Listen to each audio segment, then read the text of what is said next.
Hi மக்களே, எல்லாருக்கும் வணக்கம். நான் என்ன செய்யலான்னு ரெடி பண்ணி வச்சுருக்கேன் பாருங்கள். லஞ்சுக்கு சாதம் வடிச்சிட்டேங்க. சுடு சாதம், வாழைக்காய் பொரியல்.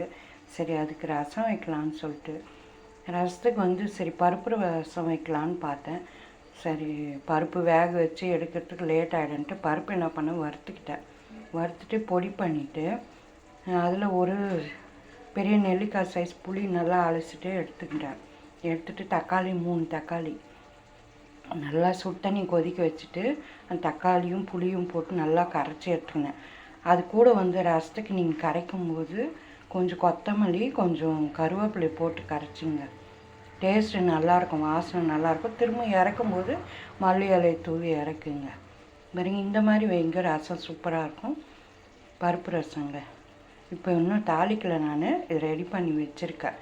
ஈஸி டிப்ஸ் சொல்லலாம் உங்களுக்கு அப்படின்றதுக்காக தான் நான் இந்த வீடியோ போட்டேன்.